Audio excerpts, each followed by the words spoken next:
I'm Braden Capel, and this is my persuasive speech. My audience tonight will be my dad, Roger, and my nephew, Braxton. My dad's friend, Mike, was also here, but he had to leave when we had an issue with the filming, so I will send Professor Thompson a little clip showing proof that he was present. Music and the Benefit to Society by Braden Capel. Music actually has reigned in my family for years. My grandpa was a fantastic steel guitar player, and my dad is one of the biggest bass players in all of Oklahoma.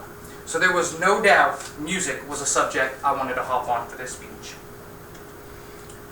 For many years, researchers have pondered the possible therapeutic and mood-lifting benefits of music and its effects on society. Without music, studies have shown that people can feel more alone and isolated than other people who are actively listening to music. Music is also a very effective way to pass time and relieve your boredom.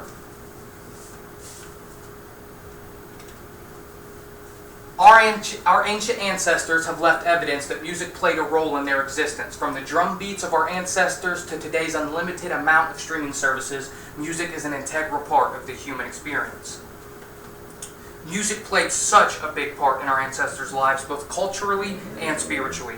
Music today obviously plays a much bigger role in today's world with all the different streaming services and apps. Music is a very powerful thing, and a lot of people don't truly understand the power it has. Now let's continue and show you some more examples on how and why music is beneficial to society. Even sad music brings most listeners some sort of pleasure and comfort, according to recent research from Durham University in the United Kingdom.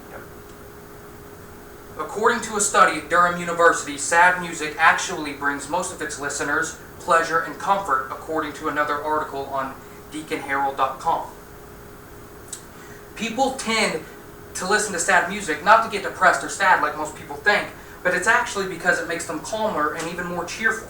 That same article states sad music can actually make people more productive because it helps them process their unconscious thoughts and emotions. Memorable experiences linked with sad music caused intense and pleasurable experiences, which were accompanied by psychological reactions and positive mood changes in about 2/3 of the participants involved in the study at Durham University. These experiences were felt by about 2/3 of the study group. The group also reported feeling relaxed and calmed by the experience.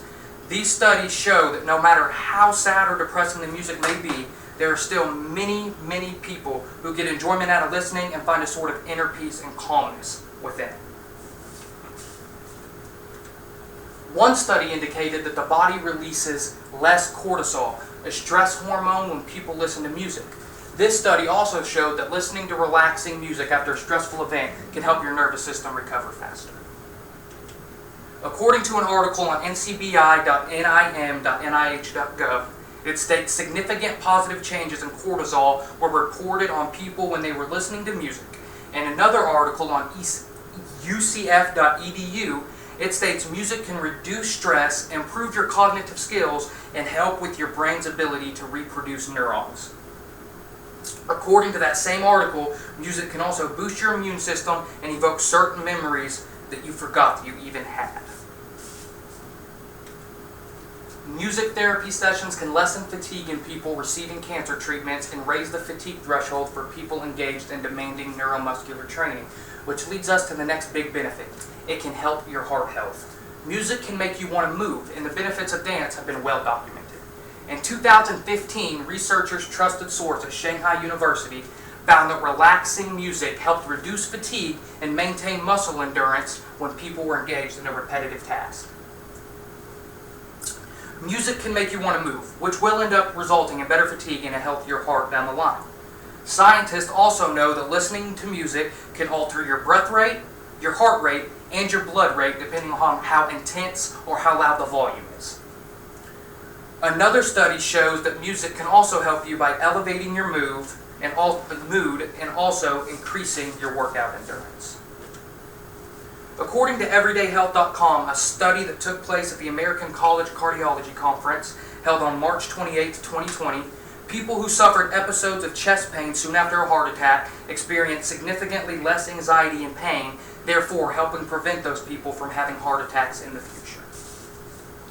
My TCC fellow classman reference.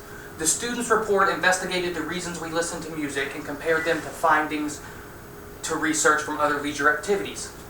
Findings show music was commonly used to regulate a person's mood and scored higher than other leisure activities for effectiveness. Studies show that adolescence and music have a strong, somewhat serious, and important connection, as to some children, either lonely or depressed, often use music as a coping tool.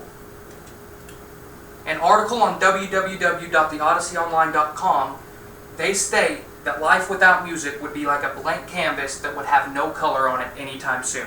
That same article states a life without music would become a life without no emotion. And a life without no emotion is a no life at all. Conclusion. It is clear to me that music is incredibly important to society. It's used by many to adapt or cope in lonely or sad situations, or means to celebrate and or enhance a euphoric mood. It is certain that the world without music would simply be a much sadder and darker place, making music 100% beneficial to society. Thank you for listening.